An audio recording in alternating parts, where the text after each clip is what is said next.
નમસ્કાર વિદ્યાર્થી મિત્રો, વેટ ડિજિટલ એજ્યુકેશનમાં આપનું સ્વાગત છે. મિત્રો, આજે આપણે જોવાના છીએ Gujarat secondary and higher secondary education board Gandhinagar દ્વારા ધોરણ 9 વિષય ગણિત એના માટે જે ક્વેશ્ચન બેંક 5 છે જાન્યુઆરી 2024 એમાંથી જે 25 ગુણની પરીક્ષાઓ છે તો એનું પ્રશ્નપત્ર આપણે જોઈ રહ્યા છીએ. તો મિત્રો, ખાસ તમે જે પરીક્ષાઓ આપો છો એમાં સારા એવા ગુણ તમે પ્રાપ્ત કરી શકો એ માટેની પૂર્વ તૈયારી અથવા તો તમે જે પરીક્ષા આપી છે પછી પરીક્ષા આપ્યા પછી જે સોલ્યુશન છે તો એની માહિતી અહીંયા આપણે જોવાના છીએ. એમાં વિભાગ એ છે કે નીચે ક, ખ, ગ અને ઘમાંથી કોઈ પણ બે પ્રશ્નોના જવાબ આપવાના છે. કની અંદર કીધું છે ખરા છે કે ખોટા તે જણાવો, દરેકનો એક ગુણ છે. પહેલું છે એમાં લંબચોરસ એ સમાંતર બાજુ ચતુષ્કોણ છે. હવે લંબચોરસ છે સમાંતર બાજુ ચતુષ્કોણ છે તો એ વિધાન કેવું થાય છે? ખરું, કારણ કે લંબચોરસના બધા જ ગુણધર્મો સમાંતર બાજુ ચતુષ્કોણના ગુણધર્મોને મળતા આવે છે. એટલે સમાંતર બાજુ ચતુષ્કોણના જે કાંઈ ગુણધર્મો છે એ બધા જ ગુણધર્મો ચોરસ પાસે છે એટલે એ ખરું વિધાન છે. બીજું કીધું છે લંબચોરસ એ ચોરસ છે. હવે લંબચોરસને આપણે ચોરસ બનાવવાનો, ચોરસની બધી બાજુઓ સરખી હોય, લંબચોરસની બધી બાજુઓ સરખી હોતી નથી એટલે વિધાન કેવું છે? ખોટું છે. ત્યાર પછી મિત્રો આપણે જોઈએ કે આ બધી જે એકમ કસોટી છે એના સંપૂર્ણ સોલ્યુશન તમને PDF સ્વરૂપે ક્યાંથી મળશે? તો સૌ પ્રથમ તમારે શું કરવાનું છે તો કે પ્લે સ્ટોર પરથી વેટ ડિજિટલ એજ્યુકેશન નામની એપ્લિકેશન ડાઉનલોડ કરવાની છે. ત્યાર પછી એન્ટર યોર ફોન નંબર મૂકશો એટલે તમને OTP 4 અંકની આવશે. OTP જનરેટ કર્યા પછી આ રીતે તમારી એપ્લિકેશન ખુલી જશે, જેમાં તમને એક્ઝામ પેપરની અંદર સંપૂર્ણ એકમ કસોટીના સોલ્યુશન સાથેની PDF મળશે. આ સિવાય આ જે ફોલ્ડર છે પેઇડ કોર્સિસ, તો એની અંદર ધોરણ 9ની જે દ્વિતીય પરીક્ષા આવી રહી છે તો એની પૂર્વ તૈયારી માટે વેટ ડિજિટલ એજ્યુકેશનની અનુભવી ટીમ દ્વારા બધા જ વિષયના પેપરો મૂકેલા છે. તો એ પેપરની PDF અને એનું સોલ્યુશન તમે પ્રાપ્ત કરી શકો. અને આ ઉપરાંત જે આપણે વિડીયોની વાત કરીએ કે ધોરણ 9ની અંદર તમારે કોઈ પણ વિષયનો વિડીયો, કોઈ પણ ચેપ્ટરનો વિડીયો જો જોવો હોય તો આ રીતે YouTube વિડીયોમાં જઈ તમે તમારું ધોરણ સિલેક્ટ કરો. ધોરણ સિલેક્ટ કર્યા પછી જે તે વિષય અથવા ચેપ્ટર એ સિલેક્ટ કરી અને જે તે ટોપિક તમે સમજી શકો. સો બહુ સારી રીતે બધી સમજૂતી આપેલી છે. તો મિત્રો, આ માહિતી તમારા માટે ખાસ જે વિદ્યાર્થીઓ નવા હોય તે ચેનલ સબસ્ક્રાઈબ કરે, આ રીતે આપણી એપ્લિકેશન ડાઉનલોડ કરી અને આ રીતે સંપૂર્ણ માહિતી એમાંથી તમે મેળવી શકો. ત્યાર પછી આપણે આગળ વધીએ. ત્રીજું વિધાન છે કે સમાંતર બાજુ ચતુષ્કોણના સામસામેના ખૂણા પૂરક હોય છે. હવે સમાંતર બાજુ ચતુષ્કોણ છે તો એના સામસામેના ખૂણા પૂરક ન હોય, સામસામેના ખૂણા એકરૂપ હોય. તો સામસામેના ખૂણા પૂરક કીધા છે તો વિધાન કેવું થાય છે? ખોટું વિધાન છે. ચોથું છે સમાંતર બાજુ ચતુષ્કોણના એક વિકર્ણ વડે બે એકરૂપ ત્રિકોણમાં વિભાજન થાય છે. ચતુષ્કોણ કયો કીધો છે? સમાંતર બાજુ. તો એનો પ્રમેય પણ છે. તો કોઈ એક વિકર્ણ દ્વારા બે એકરૂપ ત્રિકોણની અંદર વિભાજન થાય, વિધાન કેવું છે? ખરું વિધાન છે. પાંચમું કીધું છે ચોરસના વિકર્ણો પરસ્પર કાટખૂણે દુભાગે છે અથવા સમાન હોય છે. તો ચોરસના વિકર્ણો છે એ સમાન પણ હોય છે અને પરસ્પર કાટખૂણે દુભાગે છે એટલે વિધાન કેવું છે? ખરું વિધાન છે. તો મિત્રો, આપણા 5 ખરા ખોટા જોયા. ત્યાર પછી આગળ ટૂંકા સવાલની અંદર વાત કરીએ તો ખની અંદર આપણને આપ્યું છે ખાલી જગ્યા ભરો.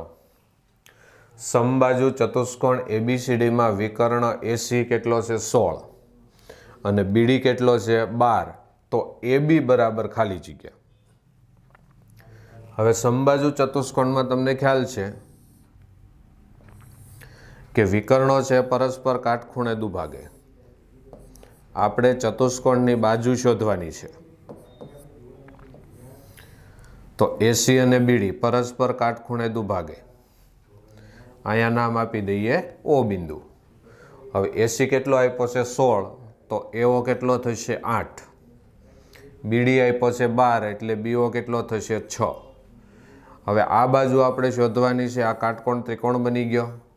પાયથાગોરસ આપણે મૂકીએ એટલે AB સ્ક્વેર બરાબર AO square plus BO square. 8નો વર્ગ પ્લસ 6નો વર્ગ. 8નો વર્ગ 64 પ્લસ 6નો વર્ગ 36, 100. એનું વર્ગમૂળ કાઢીએ એટલે AB કેટલો આવશે 10 સેમી. તો આ રીતે આપણને બાજુનું માપ મળશે 10 સેમી. ત્યાર પછી જોઈએ ત્રિકોણની બે બાજુઓના મધ્ય બિંદુઓને જોડતો રેખાખંડ ત્રીજી બાજુને હંમેશા કેવો હોય? સમાંતર હોય. કેવો હોય? સમાંતર. તો ખાલી જગ્યામાં શું આવશે? સમાંતર. ત્યાર પછી કીધું નંબર 3, ચતુષ્કોણ ABCD સમાંતર બાજુ ચતુષ્કોણ છે.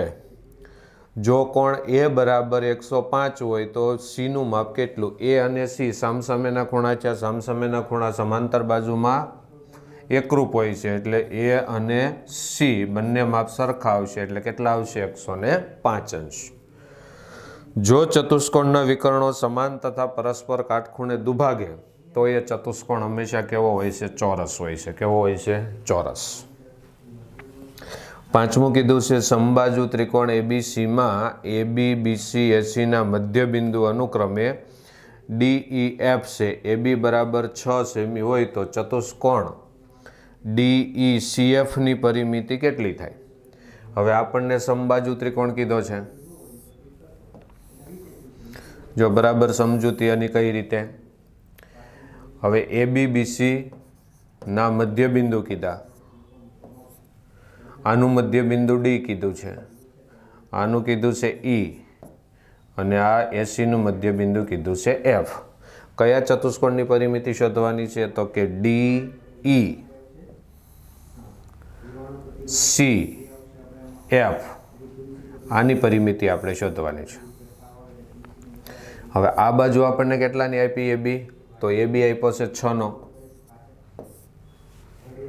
હવે એની અડધી બાજુ એટલે 3 થશે. સમબાજુ છે એટલે બધી બાજુ 3 3 ની છે. તો આ પણ 3, આ પણ 3, આ બે 3 હોય તો આ પણ કેવી છે? 3. એટલે આપણને કેટલા મળશે? તો કે 3 3 3 3 એટલે 3 ચોક 12. તો અહીંયા આપણને પરિમિતિ કેટલી આવશે? 12 સેન્ટીમીટર થશે. કેટલી થશે? 12 સેન્ટીમીટર.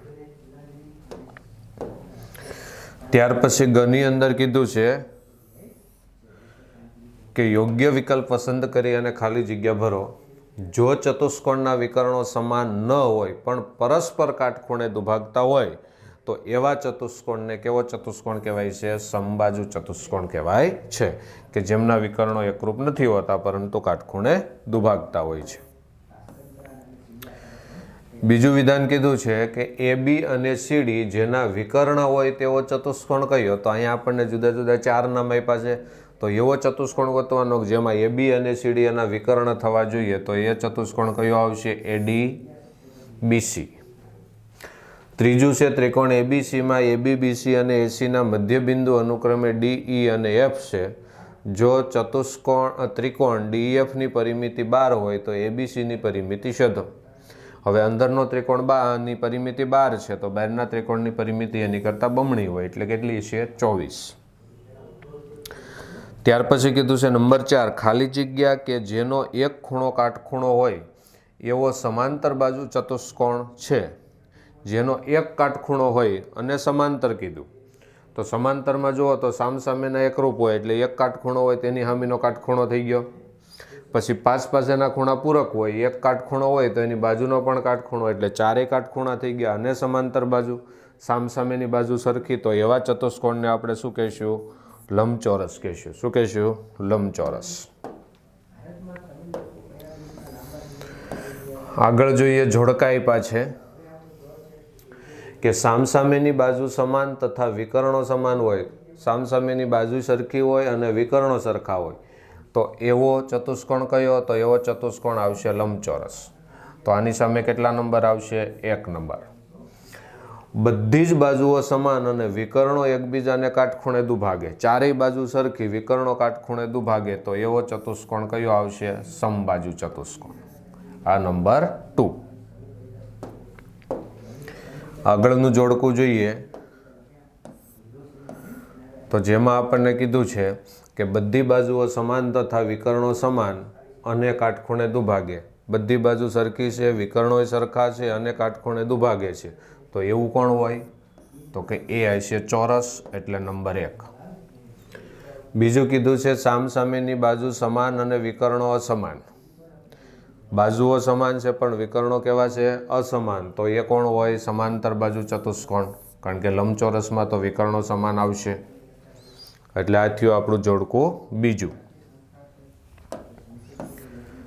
ત્યાર પછી આપણને 2 ગુણના બધા દાખલાઓ આપ્યા છે, જેની અંદર તમને જુદા જુદા પ્રશ્નો જે આપણા વિડીયોની અંદર સંપૂર્ણપણે સારી રીતે સમજૂતી સાથે સોલ્વ કરેલા છે, તો યુટ્યુબની અંદર ચેપ્ટરમાં જઈ અને એના વિડીયો તમે જોઈ અને આ દાખલાનું સોલ્યુશન કરી શકો.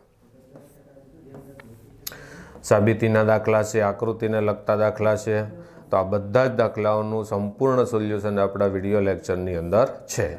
સી વિભાગની અંદર પ્રત્યેકના 3 ગુણ છે કે જેમાં આપણને આકૃતિ આપી છે અને સાબિત કરવાનું છે કે ચતુષ્કોણ લંબચોરસ બને છે.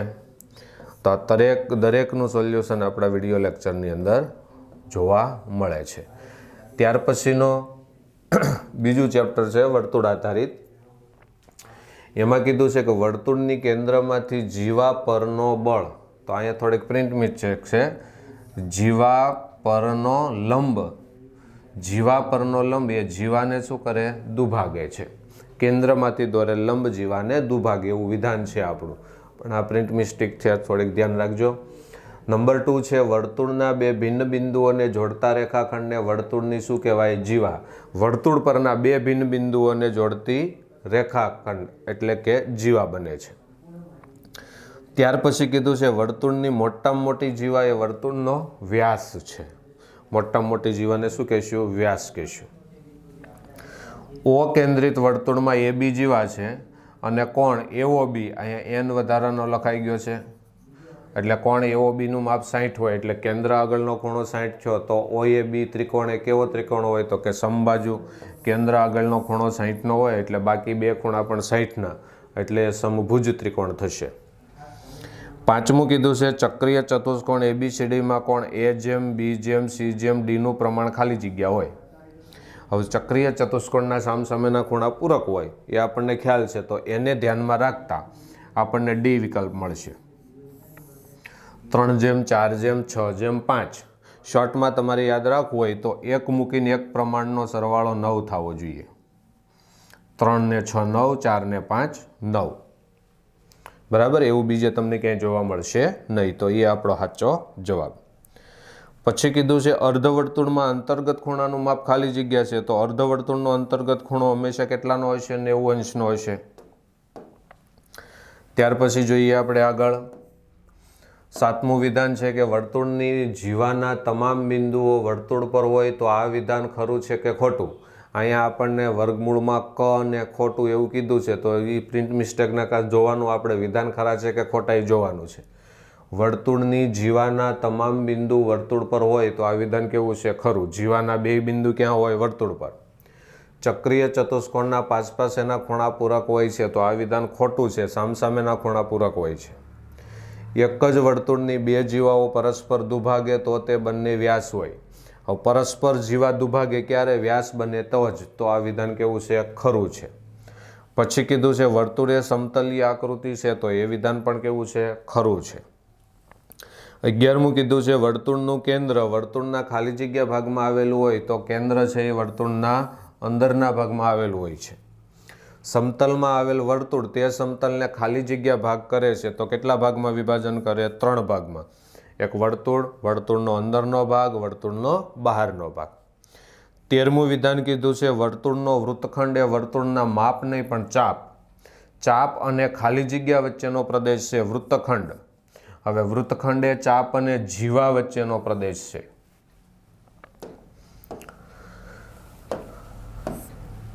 ત્યાર પછી જોઈએ તો 2 ગુણના આપણને દાખલા આપ્યા છે. ચક્રીય ચતુષ્કોણ એ જેમ સી 4:5 એટલે સામસામેના ખૂણા પૂરક હોય.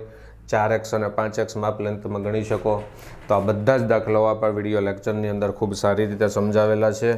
તો ત્યાં જઈને તમે આ બધા જ દાખલાનું સંપૂર્ણ સોલ્યુશન કરી શકો.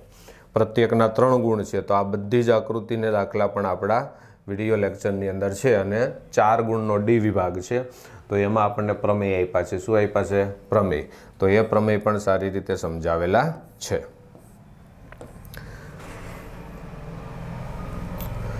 હવે આપણને કીધું છે કેટલા બિંદુઓ સામાન્ય છે 2 વર્તુળના.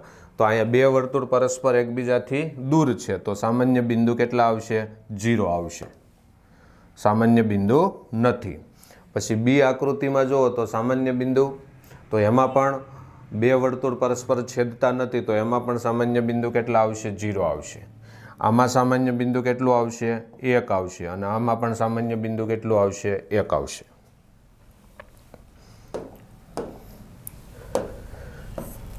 ત્યાર પછી આપણા સાબિતીને લગતા દાખલા છે. તો મિત્રો આ હતું આપણું પેપર. તો આમાં તમારે મહત્તમ કેટલા ગુણ આવ્યા છે આપણે કમેન્ટ બોક્સની અંદર જણાવવાનું છે. એ આપણે રાખીએ. અસ્તુ. જય હિન્દ, જય ભારત.